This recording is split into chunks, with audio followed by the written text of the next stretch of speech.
Salutations, creeps, perverts, and weirdos. I'm Sindie Chopper, and you're watching Horrible Hosted Features.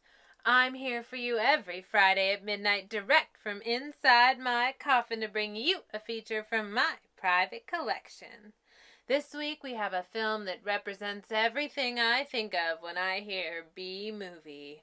Gory effects, cheesy dialogue, clear budget limitations, significant plot holes, and of course, titties! Starring Jason Evers. He's dead! Horrible Hosted Features brings you The Brain That Wouldn't Die. Die.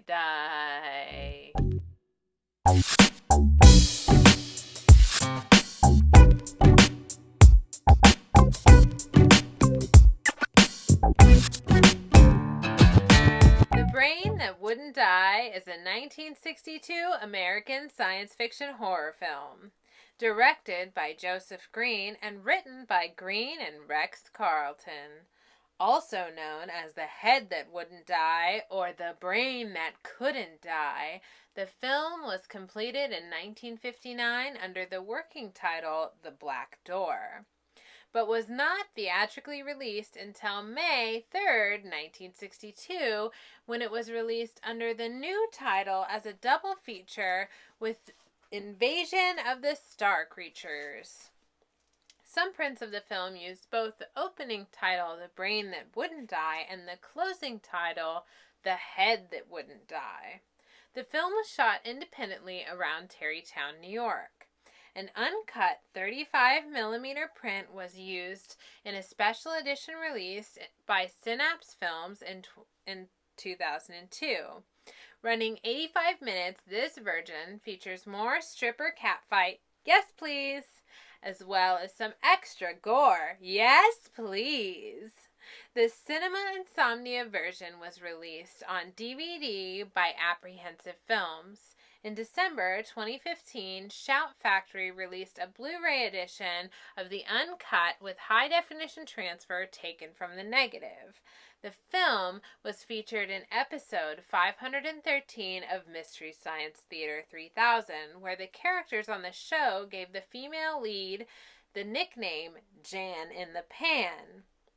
A nickname that stuck with the film and became its own pop culture reference. The Brain That Wouldn't Die has received mostly negative reviews from critics, with many criticizing the film for its excessive violence, which is like the last thing on the list of things that makes this film bad, but okay. On Rotten Tomatoes, the film holds an approval rating of 38% with an average rating of 4.6 out of 10. Dennis Schwartz from Oz's World Movie Reviews gave the film a C+ grade. May the Schwartz be with you!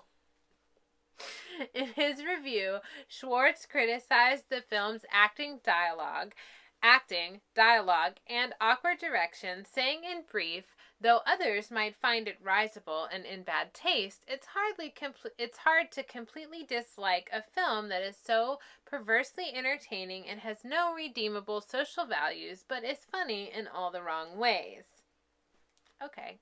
On his website, Fantastic Movie Musings and Ramblings, Dave Sindler also gave the film mostly negative review, noting that although it managed to work up a certain amount of tension and featured some good gore effects, it was ruined by its lack of likable, intelligent characters and its inability to decide just how it wants to be taken.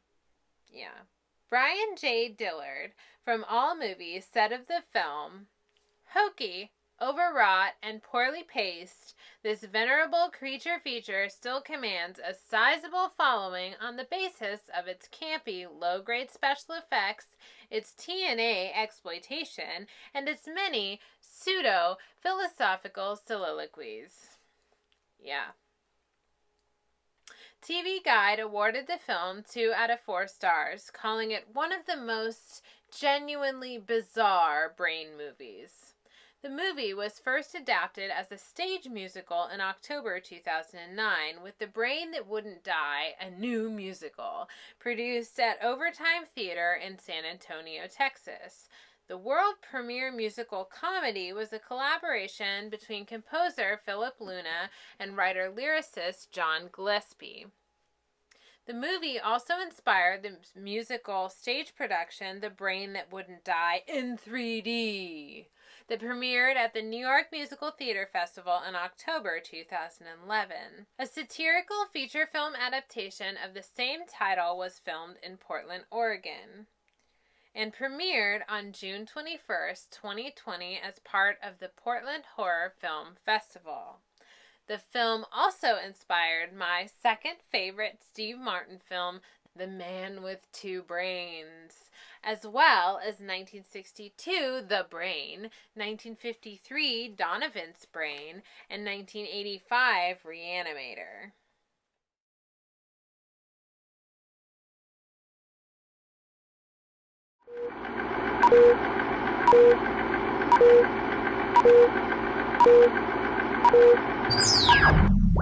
Let me die.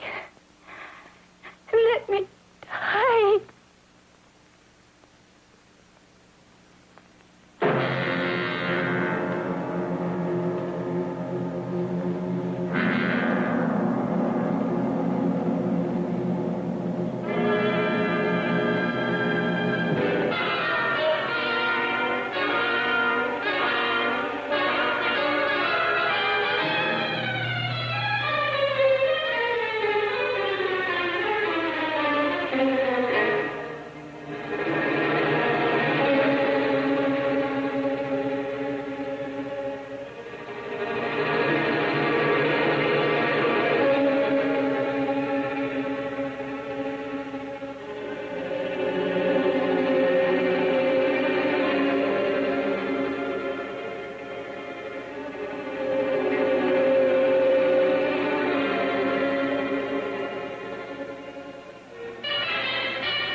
I should have known he was as good as dead when they wheeled him in.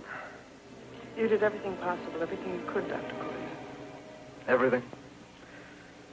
Everything except save my patient. Everything in the books.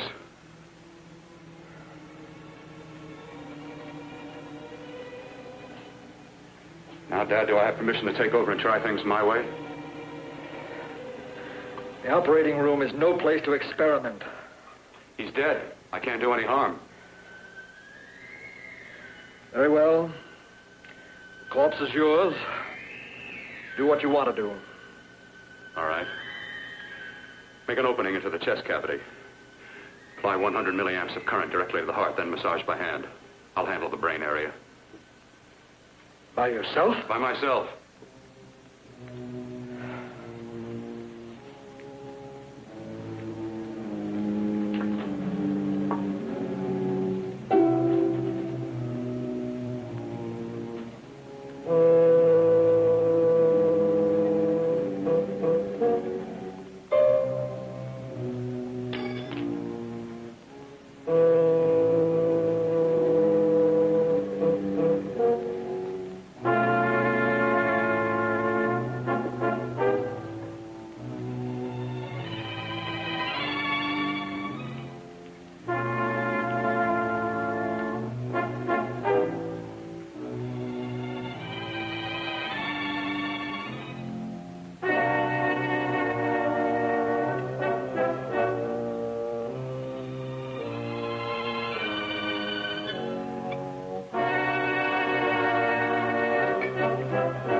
fast, if it isn't too late. You talk as if he's still alive. He is. I just picked up a faint pulse beat. Keep massaging the heart. I am. These electric shocks should stimulate the motor area enough to innervate the heart again. Then he won't need any external stimuli. Keep away from the motor area.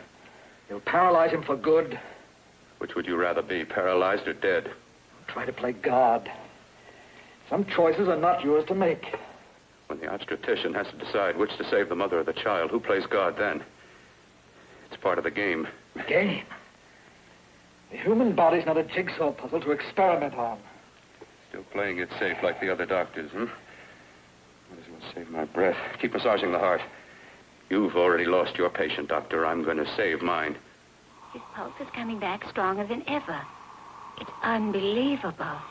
Nothing's unbelievable if you have the nerve to experiment. I've been working on something like this for weeks. In your laboratory? I knew this would work if only I had the opportunity. You don't conduct experiments on people. You should be sure of the results first. I am now. Stop massaging the heart. Let's see if it can take over by itself.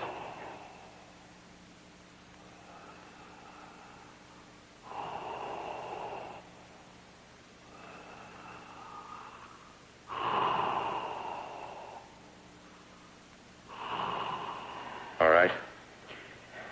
Close up the chest. I'm about finished with the cerebral area. How's his pulse? Strong and steady.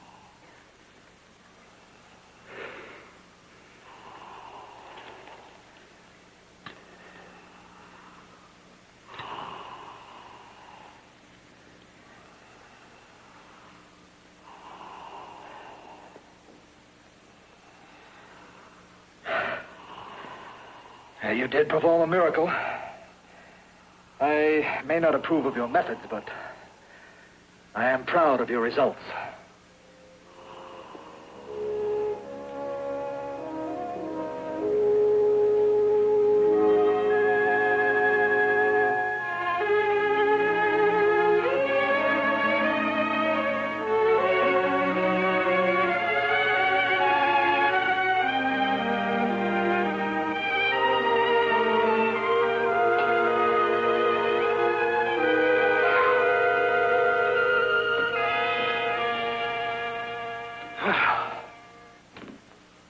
Amazing. Even an extraordinary operation, son. But it still is too risky, too uncontrolled. Saved his life. And the after effects, what about them? You've lost the urge to experiment, to explore.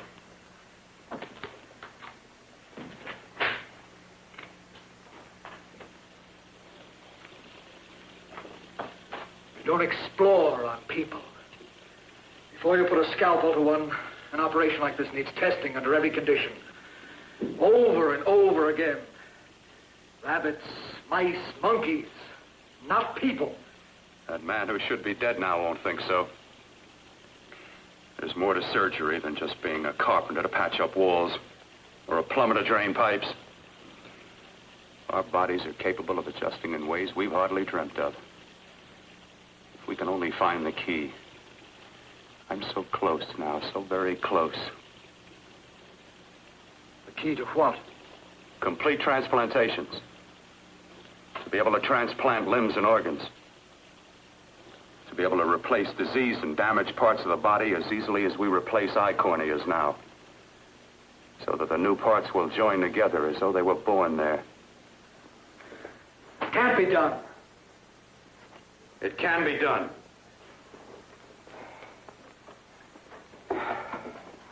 With my new special compound I've created, I'll do it. I know I can do it. Sure. That's what you say. That's what I know.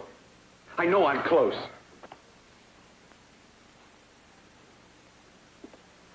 Darling, I'm so proud of you, I could kiss you. Promises, huh? Always promises. Careful, your father's liable to report us. Stop the floor show. When you two are married, it won't be fun to watch anymore.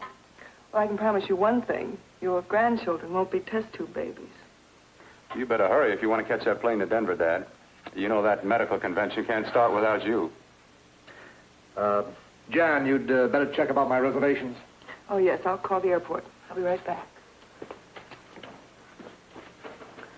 Bill, the line between scientific genius and obsessive fanaticism is a thin one. Now, I want you on the right side of it. If I don't experiment, how can I hope to perform operations like the one you almost messed up? But I can't cover up for you anymore. The superintendent had it out with me. He thinks it's you who's been stealing those limbs from the amputee operations. So what if it is? I've got to have limbs for my transplant experiments. Well, you said test and experiment. Test and experiment. Yes, but limbs and organs taken from people. I've got to have them to work with. Sure, I've made a few mistakes, but I've learned from them. I've learned. Your reservations are all set. 3:30 takeoff. Well, what have you two planned for the weekend? Oh, nothing much. It's a quiet weekend. You sure you're not going up to the country house? You're always sneaking off up there. The place gives me the creeps. I should have sold it when your mother died. You can't sell that place. Well, I mean, it's nice to get away from the city. I can work without anyone snooping around. You spend too much time up there. All right, I'll see you both in a few days. Got to clean up and get out of here. Fine operation or not, Bill. You're walking on thin ice. Don't go too far.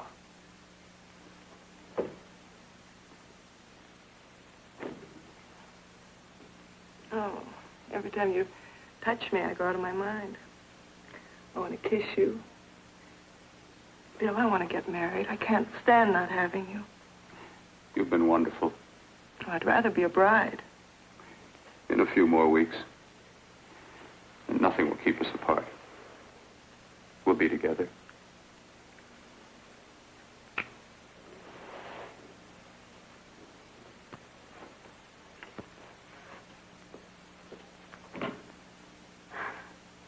Dr. Cordner.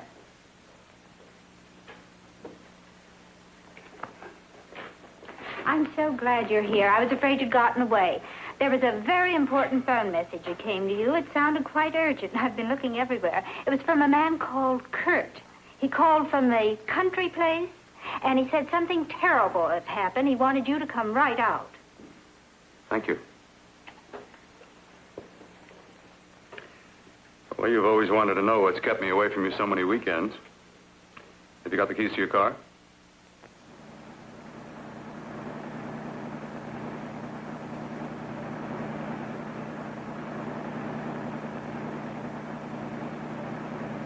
Why haven't you ever taken me up here before? Because the things I'm working on don't need an audience.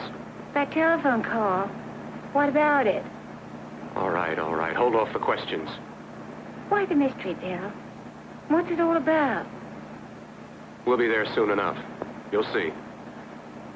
I've got to hurry.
All right, for God's sake, open the door. I'm coming. Matter? What's happened to you? It's been a terrible accident. I've got to save her. Got to save her. What is it? What have you got there? Kurt, please. Sterilize the tubes and instruments quickly. What are you going to do? Aren't you going to have a look in the closet first? No, I can't now. This is more important. But you don't understand. For God's sake, Kurt, this is urgent. Do as I tell you before it's too late. I can't waste precious time arguing with you.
eyelids. I saw them move. Can't be. My eyes are deceiving me. What you see is real. What's done is done, and what I've done is right. It's the work of science.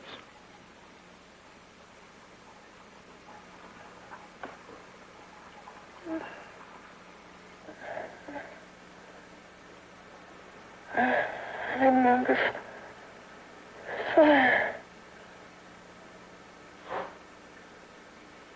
Burning.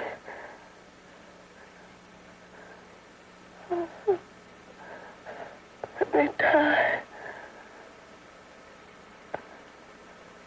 Let me die. I've had success with transplants. Now I can do it for her. Transplant her to what? I brought her back. She'll live, and I'll get her another body. I can make her complete again. Only a madman can believe that she could ever be like before. Don't argue with me. I love her too much to let her stay like this. I'll restore her as before. You'll see. Can't you realize? Can't you see? There's a pattern to all that lives. An order, an arrangement. She had a heart and a brain, and her spirit was in both, not in one or the other. No. I'll give her a brain and a heart. Yes, and what of her soul? You say you love her. You can remember her love for you. Then how can you make of her an experiment of horror? All the skill and science I possess was meant for this. Life has a pattern. The whole pattern of my life is shaping itself to save her now. Then you intend to go through with it? Yes. Sleep, my darling. Rest and grow stronger.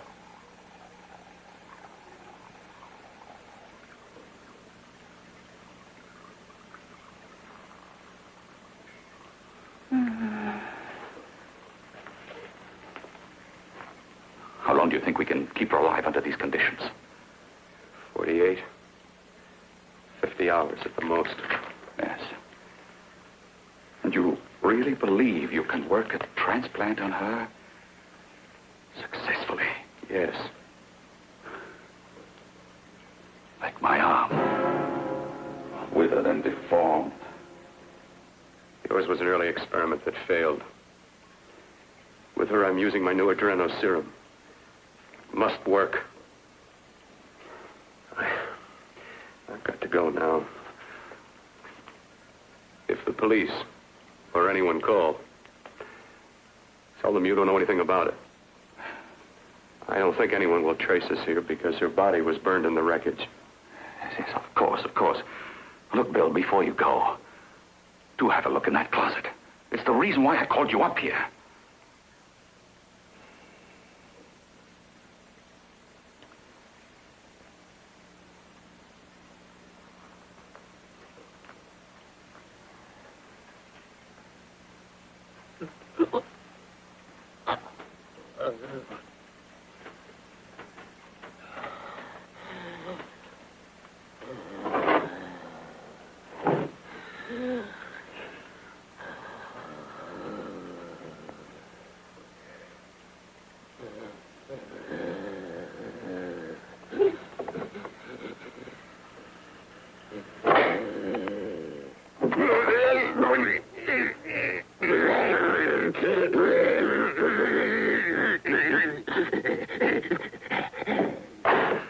Keep it locked.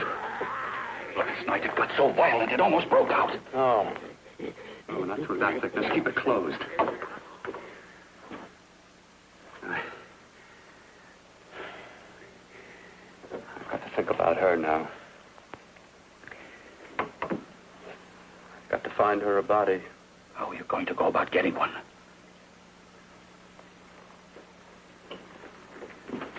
Bill, how will you do it? There are ways. There are ways.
What took you so long?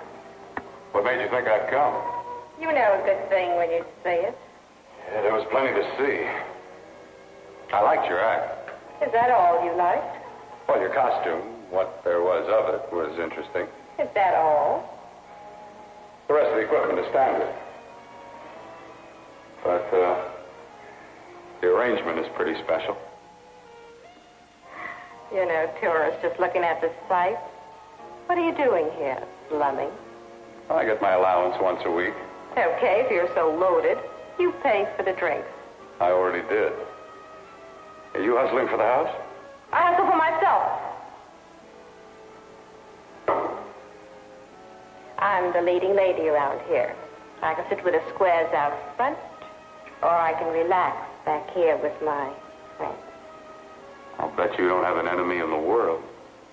Hmm?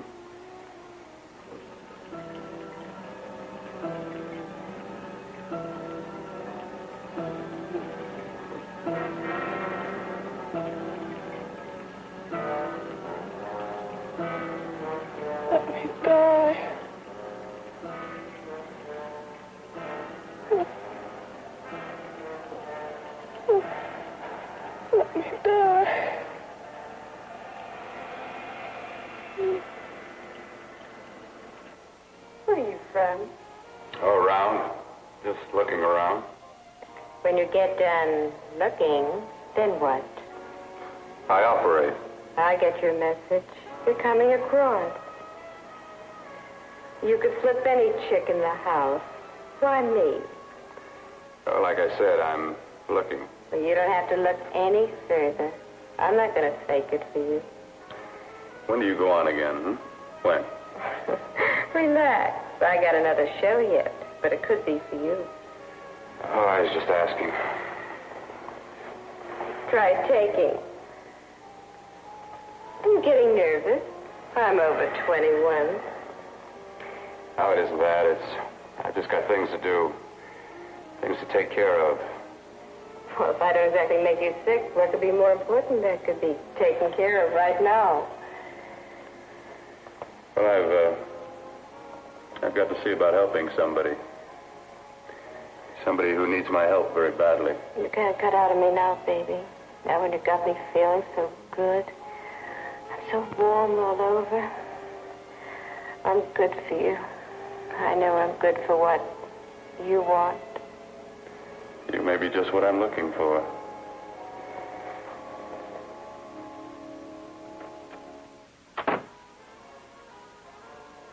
You've got your nerve. Oh, look who's talking. Why don't you haul your beat-up body back to the bar with the rest of the flies? Keep your G-string on. I only came in here to change my clothes. I got admission. Now I'd like to see the rest of the show. Come back in half an hour and maybe you will. Get lost. Hi, lover boy. I see you've met the queen. Hey. Come here, don't hide. You know, you've got the kind of face a girl doesn't mind looking at. Even out front, all the other girls are asking about you. Get out of here. Choose company. Three's a crowd. Who's to tell me to blow if I don't want to? This here's my dressing room, too. Remember? It kills her to see me make time. You're the only thing that's going to be made around here tonight. Honey. Eat your heart out. Yeah. Yeah. Yeah, well, I'd better be going, What for? Look what you've done. You come back in with your 2 cents. Let me see you later. I'll make everything up to you. I swear I will. Yeah. Come on back later. I'll remember you.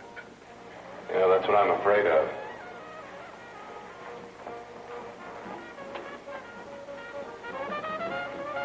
You lousy tramp. Once in a blue moon, I locked into a guy with class, and you messed it up. What makes you think you had him? He wouldn't have you on his bet. Says who? Says me. What's a guy like that want with leftovers for? Leftovers? Why, you cheap third-rate stripper! You are falling over! You cheap leaving! Let go! You had to pull Try. Oh, I'll try all right.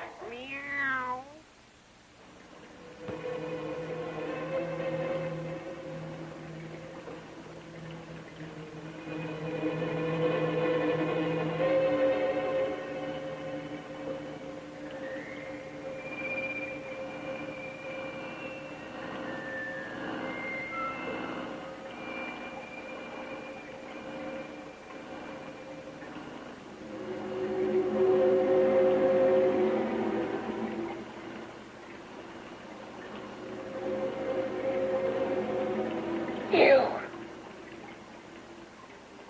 Inside the closet. What has he done to you?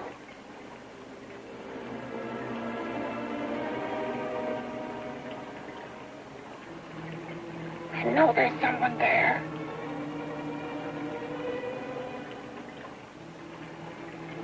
Knock once if you hear me.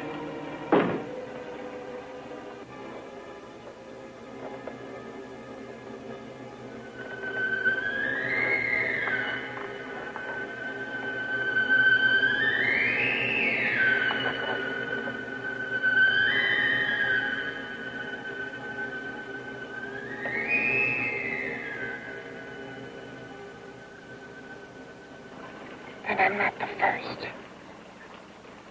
Knock twice if I'm not the first.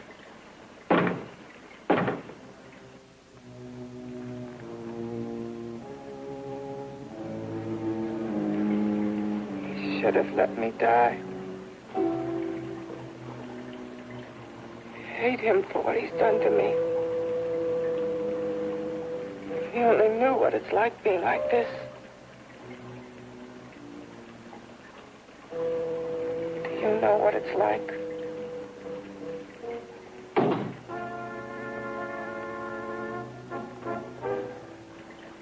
Together we could have revenge. You want revenge?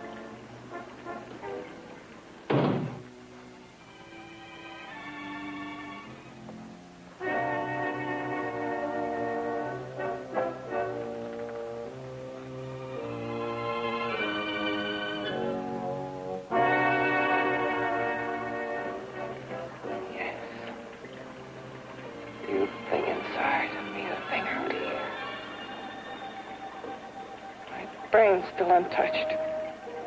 And his keeping me alive has given me a power he didn't count on. Power that you can feel. Across this room and through that door. Can't you?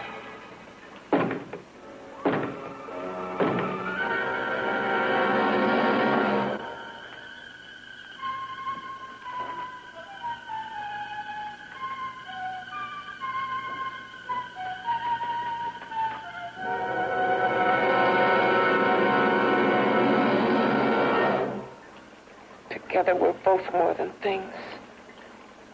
We're a power as hideous as our deformities. Together we'll wreak our revenge. I shall create power, and you will enforce it. You the thing inside. Me the thing out here.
What's locked behind that door? Horror. No normal mind can imagine. Something even more terrible than you. No, my deformed friend. Like all quantities, horror has its ultimate. And I'm that. There is a horror beyond yours. And it's in there. Locked behind that door. The paths of experimentation twist and turn through mountains of miscalculation and often lose themselves in error and darkness. Behind that door is the sum total of Dr. Courtney's mistakes. He had no right to bring me back to this.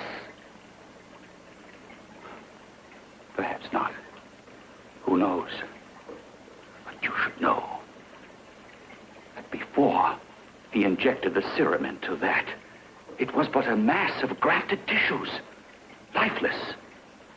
Just lay there, weighted down with its transplants of broken limbs and amputated arms. But with this serum, it began to breathe. It's impossible. Would you have thought possible what he's already done? Take yourself. He's brought you back. You live. Only a few years ago, all transplants were impossible. That's what he's been doing up here where no one could see his work. Yes. Experimenting with transplants on that. And on me. Letting him tear away my flesh time after time. Test after test. My hopes shattering with each grafted arm he fastened to me.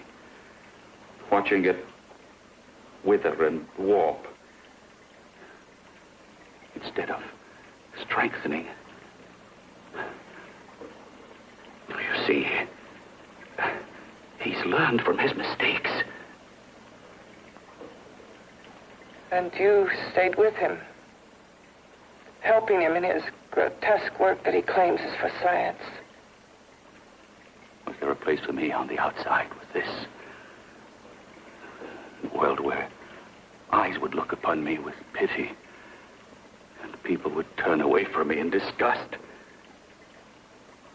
No. The alcoholic has his bottle. The dope addict his needle. I had my research. I used to be a surgeon. It was my life. And one night in the laboratory there was an accident. They had to amputate my arm.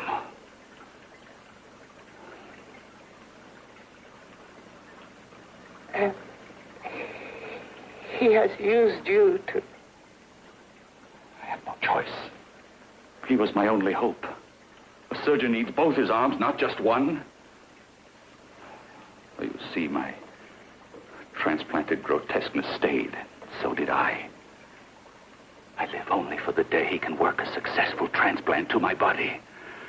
That is why I stay. Transplant my head onto another body. Yes. And he's insane with the belief he can do it.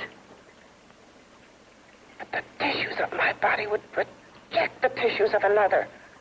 Reject it as the foreign substance it is. The transplant would never take it, would never stay in place. My blood's antibodies would attack it as they attack any invading matter. Yes, but his new discovery, this new serum, may change all that. This serum injected into the bloodstream affects the lymphoid tissues. Here in the neck. The lymphoids that provide the antibodies for the blood that attack foreign transplanted matter. It was untested, untried, till we used it on you. So that liquid in the blood that's being pumped through what's left of me is what makes me feel the...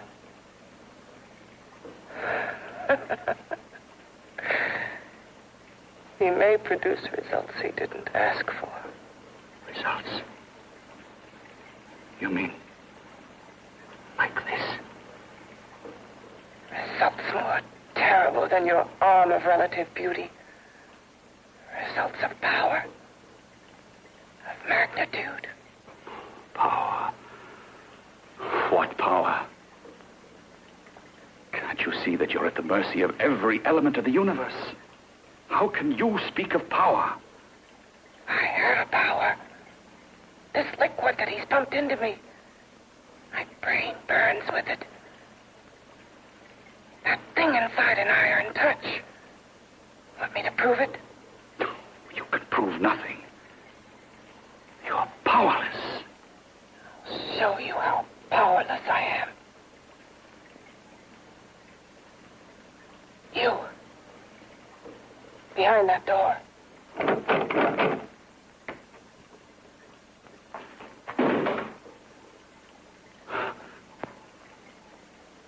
Let me know if you hear me. Whoever, whatever you are, I command you. You understand me? I'm only a head, and you're whatever you are. Together we're strong, more powerful than any of them.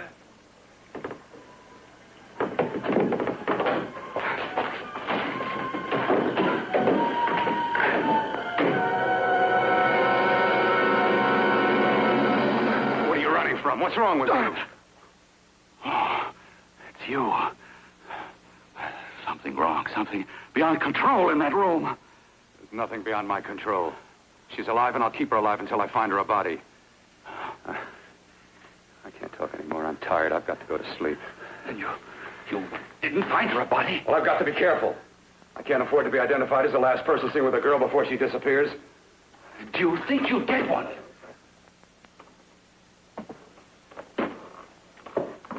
There are many things left for tomorrow.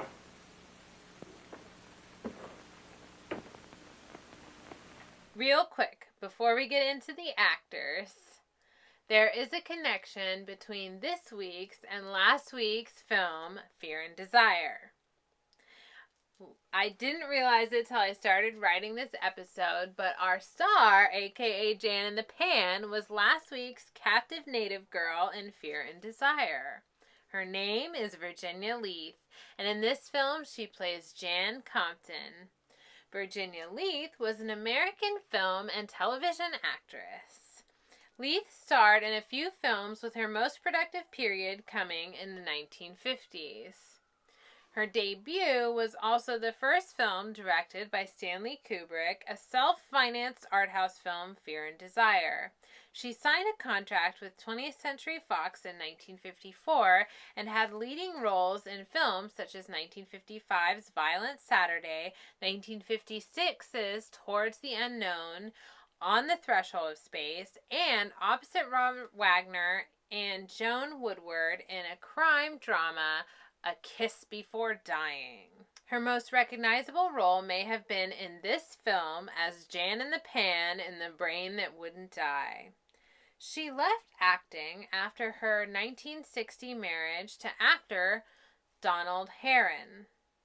Following her divorce from Herron in the 1970s, Leith resumed her career and appeared mainly in television shows including Starsky and Hutch, Barnaby Jones, and Beret. She left the screen again in the early 1980s. Leith died in 2019 at the age of 94. Her body was donated to medical science at the UCLA Medical School. Nice. Our male lead and guy with very strange hobbies, Jason Evers. Jason was an American actor. He was the star of the 1963 ABC television drama Channing. After leaving high school early to join the United States Army, Evers was so inspired by stars like John Wayne, he decided to try acting. He would eventually go on to appear in The Green Berets with John Wayne. A stint on Broadway led to Hollywood, where his first reoccurring role was on the 1960 NBC Western television series Wrangler. On June 30th, 1960, Evers appeared on NBC's The Ford Show. He was cast for an episode of ABC's Western series The Rebel. Evers made 3 guest appearances on Perry Mason. Evers appeared as Professor Jason Howe in the 26th episode ABC drama series Channing, based on life on a college campus. However, his most enduring role was in this film, 1959 B-movie classic, The Brain That Wouldn't Die. From 67 to 69, he appeared sporadically as James Sonnet, the missing son sought by the Walter Brennan character Will Sonnet in ABC's The Guns of Will Sonnet. In 1968, Evers featured in an episode of Star Trek, the original series, Season 3, Episode 11, Wink of an Eye. He plays the leader of a race of aliens who exist in hyper-accelerated time and briefly take over the Enterprise. It's a fun episode. The same year, he appeared in the films The Green Berets, PJ, and A Man Called Gannon. He also appears in sci-fi films such as 1969's The Illustrated Man and 1971's Escape from Planet of the Apes. Evers also appears as a race car driver and a romantic interest for Doris Martin in The Doris Day Show. His latter films include 1977's A Piece of the Action, Claws, and 1978 Barracuda. His final film appearance was in 1990 in Basket Case 2. He returned to New York in his later years. Evers died in 2005. Our beautiful and charming body donor, Peggy Howard, is played by model and actress Marilyn Hanold. Hanold was Playboy magazine's Playmate of the Month for its June 1959 issue. Hanold appeared in a number of films and television programs in the late 1950s and throughout the 1960s.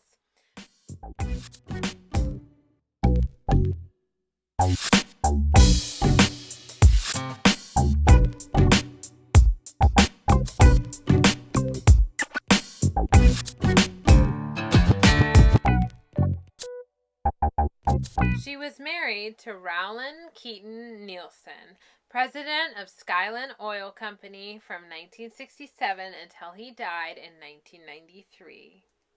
They had 3 children. That's all I got on these overacting, underdirected bunch of kids. Let's get back for that happy ending.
About to call a cop the way you were looking me over. How have you been, Bill?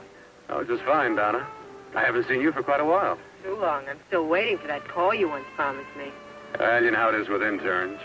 All work. All work and no play even makes for dull doctors. You're going to lose that bedside manner of yours. Say, how's that little side course in anatomy? Yours? Anytime. No, not mine. A body beautiful contest. You know, bathing suit models. Plenty of females on the hoof. Your eyes will have a field day. Interested? Well, why not? You're just what the doctor ordered. Come on, jump in. On second thought, I just remembered I've got to stop by my place and take care of a few things. It'll only take a minute. You don't mind, do you? I always follow the doctor's orders. Anything you prescribe, I'll take. That's what I like about you, Donna. Always so obliging. Hey, Donna, where are you going? What's the hurry? Hi, Jeannie. We're going to look for some bodies. You mean the contest? Yeah. Got any room for me? Oh, sure, plenty. Bill, this is Jeannie Reynolds. Jeannie, this is Dr. Hi. Phil Portner. Hello. Hop in, but first we got to stop off at his place. Sure.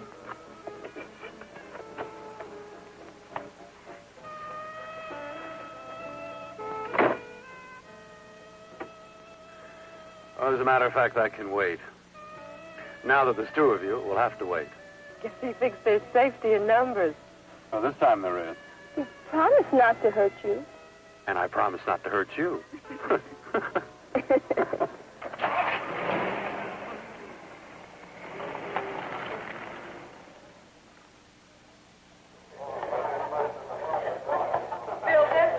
Yeah, looks fine.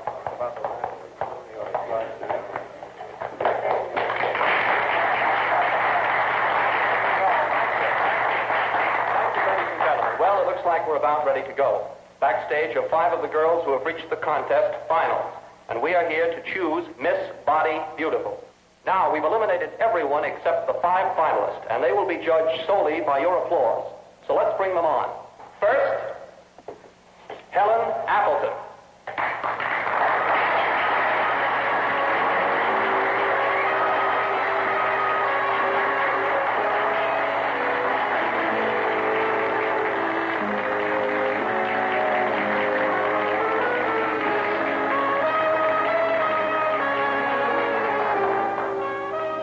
Betty Robson.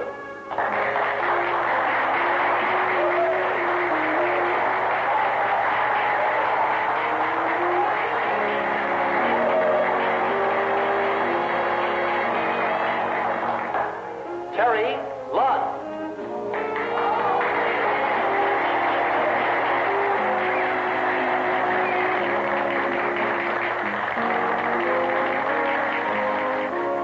Peggy Howard.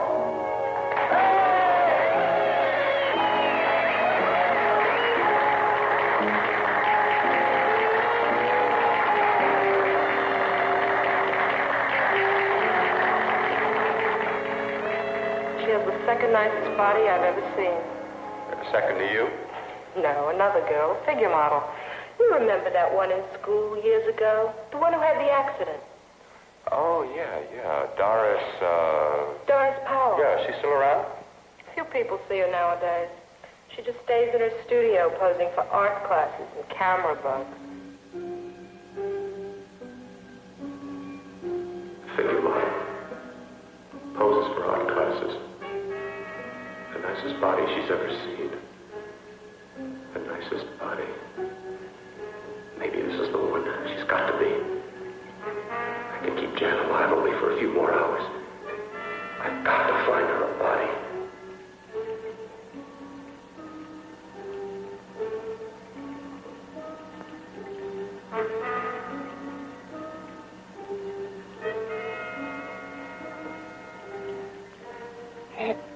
He intends to kill somebody.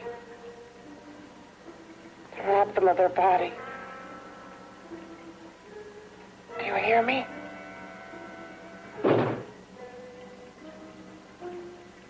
Yes, you hear me. You know how Bill's egotism drives him on and on. To infamy upon infamy. Could good ever be born of evil?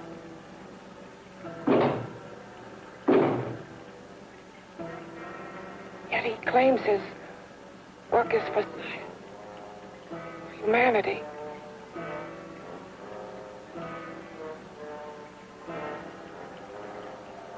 To be joined to flesh not your own. What's human in this? Of how you must exist locked behind that door. We've got to stop him.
Okay, boys, I've had it for tonight. Come on, baby, one more. Just one more, please. Another 5 minutes, baby. Time's just about up anyway. Okay.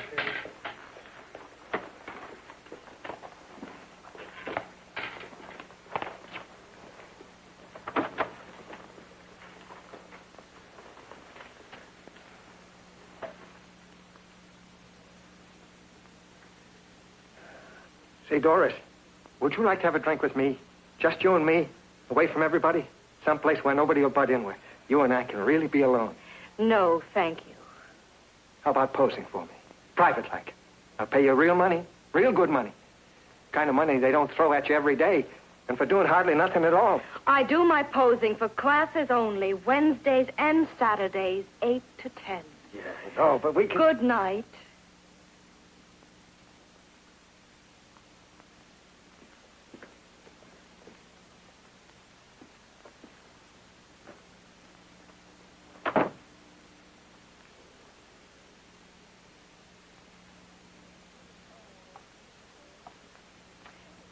See it all, mister.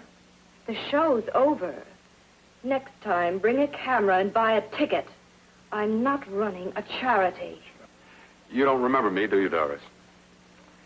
Every guy on the make gives me that same tired line. I'm Bill Courtner. Bill Courtner. Long time ago, that fight. You almost tore that wise guy apart for making fun of me. After my accident. Look, can't we go somewhere and talk? No, I don't date men. Because I pose like I do. Your mind works overtime. You get ideas. You're all alike. Oh, not all of us. I'm not on the make for you. Okay, so maybe you're better than most. Maybe not. I still hate all men. I hate them for what one did to me once. Have you forgotten? Well, have you? No, I haven't forgotten. Well, neither have I. I carry the memory around with me. But you can't hide yourself away here forever, posing bare in front of a bunch of neurotics. Listen, Galahad. I trusted a man once, all the way. What did it get me? He gets his head full of jealous lies, and I get... You've got to forget what How happened. can I forget? I carry the memory around with me.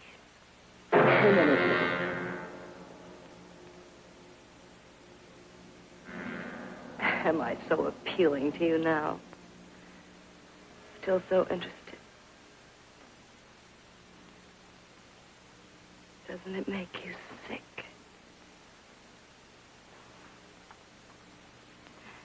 You don't even turn away from me, like everyone else does.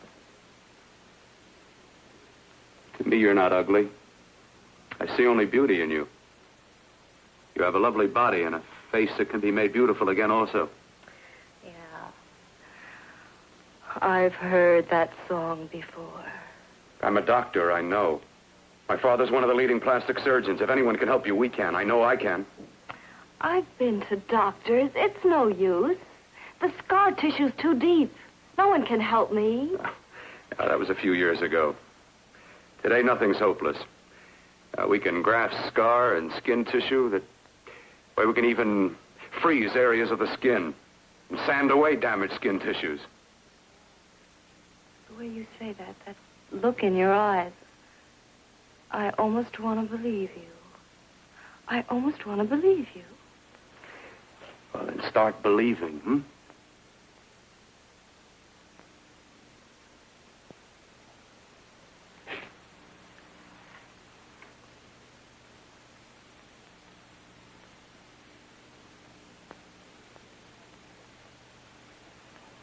Even if your father could help me, I couldn't pay him the kind of money it would take. Don't talk about money. He does a lot of work without any charge. Why should you want to do this for me? What's in it for you? I'm going to make your face beautiful again. Cut it off and give your body away.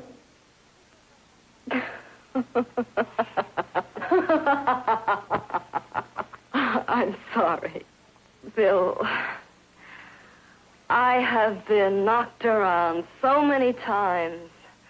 I've lost count. It's tough living with this. I don't mean to sound ungrateful.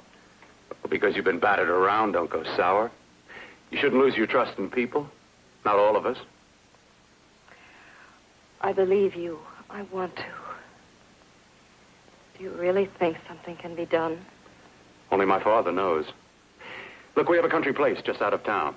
He's visiting for the weekend. I could take you there now for a consultation. You mean tonight? Well, if you'd rather wait till he comes back. No. I mean, he wouldn't be annoyed being bothered with me so late at night. Well, you let me do the worrying, hmm? I'll do anything that'll help me get rid of this face. Oh, that's where I come in. Remember the last time I helped you? Where are you going? Who are you calling? My girlfriend. I want to tell her the news. Before you know what the verdict's going to be? You're right. I shouldn't talk until I know what's going to happen. My girlfriend, she's supposed to drop in later. I'll have to leave her a note or something. Well, just tell her you'll see you later. Otherwise, she'll ask a lot of nosy questions. We want to be sure first. Just throw something on, huh? I'll be with you in a minute.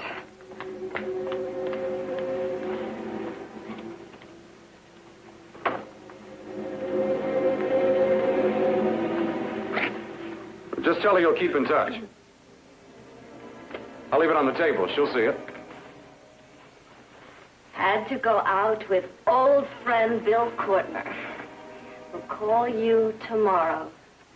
Doris. Here.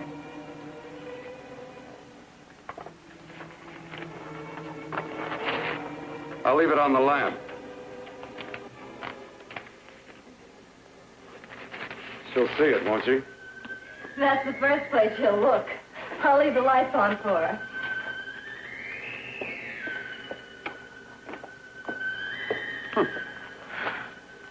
I have waited so long for this. So have I.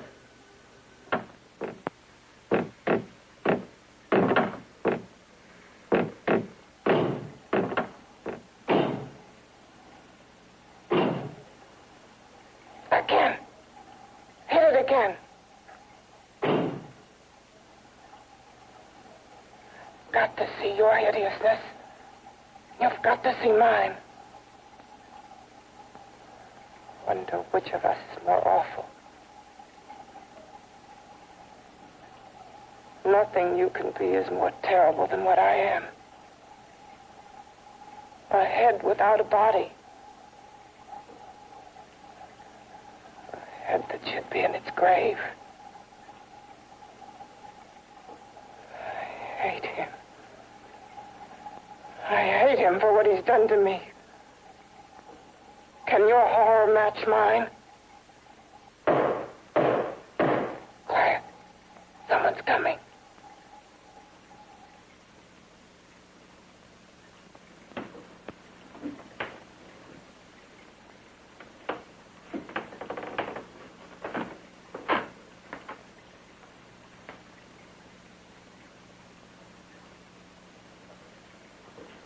I have come to feed your friend. While you feed yourself with hate, it prefers food. Your formless, sniveling fear becomes you more.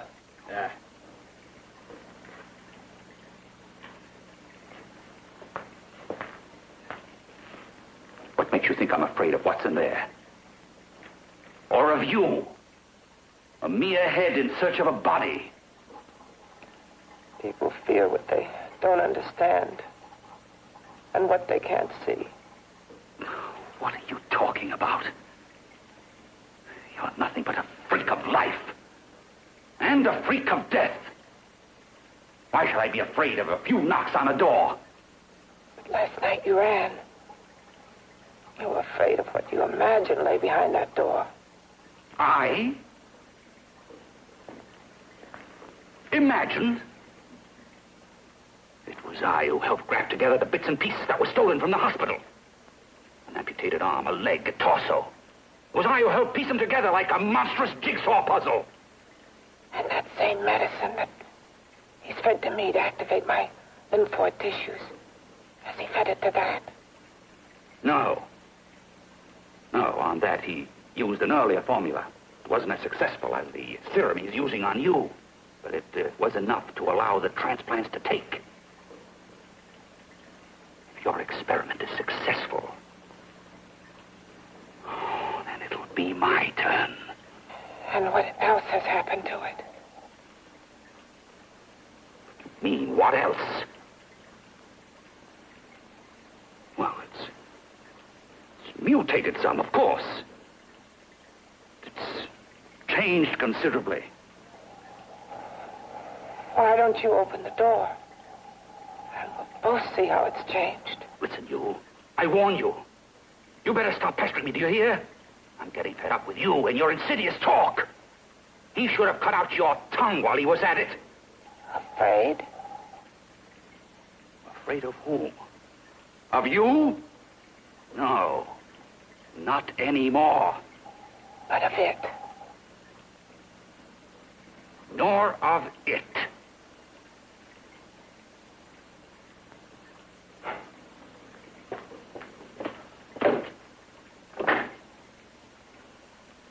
Only keeps it locked in there so that it'll be safe, that's all. Safe? From me?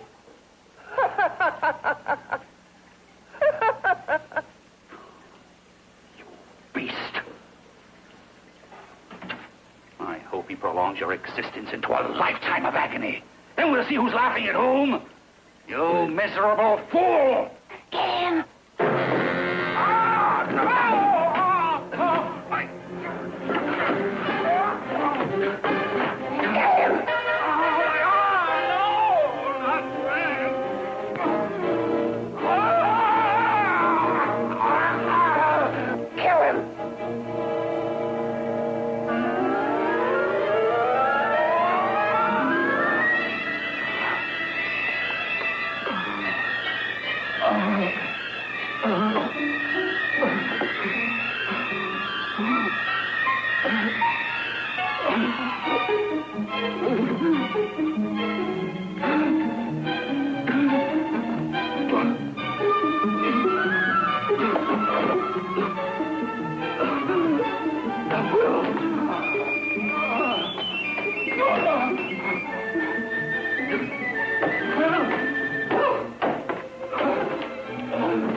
You and your father live here? Only on weekends when we want to get away from the city. This place certainly is lonely. Well, the further from prying eyes, the better. I mean, it's nice and quiet here. We can get away from the noise and telephones. Oh, I guess it is. Well, sit down. Sit down. I'll fix us a drink, huh? My father should be back soon. You mean he's not here now? Oh, come on now, Doris. Do I look like a maniac who goes around killing girls? Now, you've got to learn to trust people.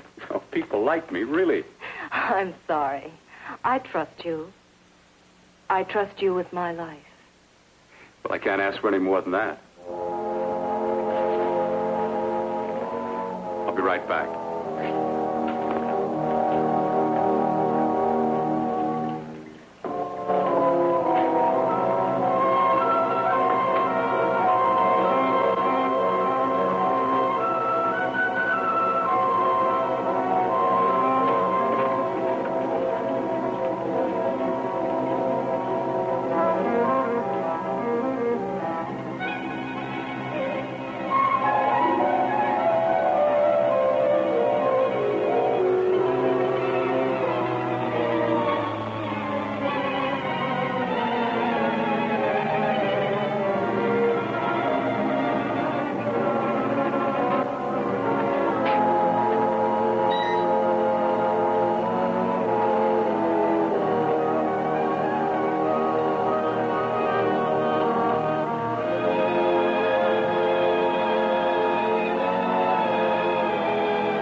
I was beginning to think you'd forgotten about me. Forgotten you?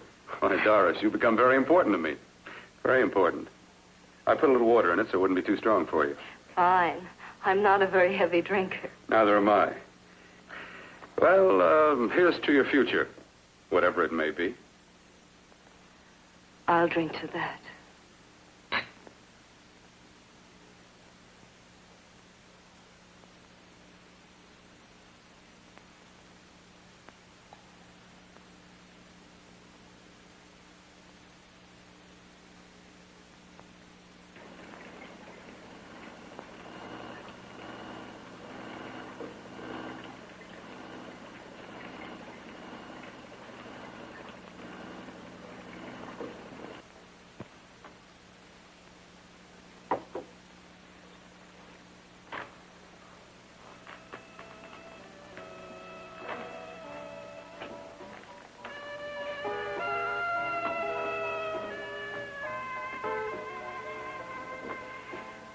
Getting awfully warm in here.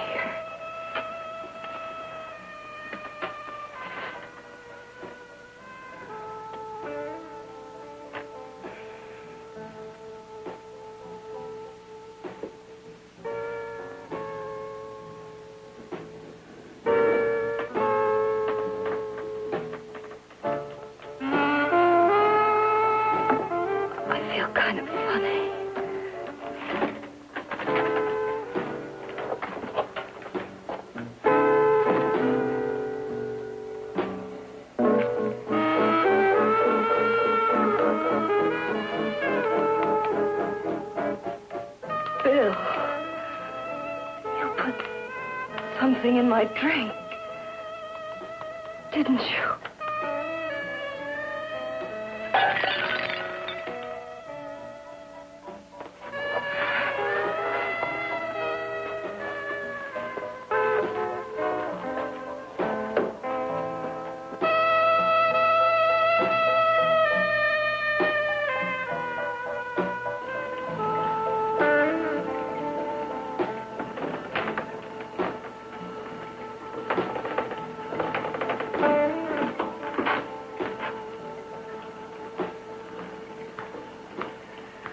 I told you I'd bring you a body. A beautiful one. Soon it will be yours. Bill, you can't. Yes, I can. I want you as a complete woman, not part of one. Is it a crime to want to keep you alive? Is it a crime for science to jump ahead by years? This kind of thing must be done. When it's over, you'll see. I've got to hurry now. The drug will wear off soon and she'll be awake. When she does come to, it will be your head consciously awakening for her.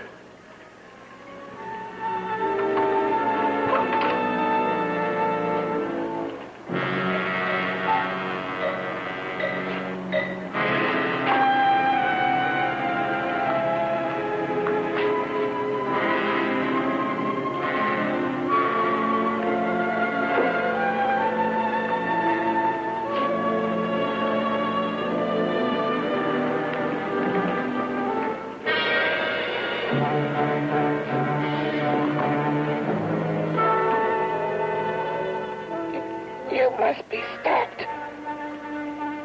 You must. And who's going to do it? It's got to be quiet here. Can't stop me. Very well.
And the moral of the story is, if you love her, drive dangerously, decapitate her in a car accident, then keep her alive on a silver platter while you flirt with a bunch of other girls to replace her with. I think. And the moral of the story is, don't try this at home. And the moral of the story is, grab the body and leave the head. Spanks for watching The Brain That Wouldn't Die with me. I guess it wasn't a happy ending after all. Why can't just one guy who harnesses the power of God to reanimate life and intermix parts at will get a break, huh? As usual, tell me what you think in the comments below. Was the ending satisfying? Should Frankengiant have saved Jan in the Pan? Would you have saved your girlfriend's head? Don't forget to subscribe to my channel and share this video with all the creeps, perverts, and weirdos in your death. I mean life. And remember, I'm Sindie Chopper, and I like dead things.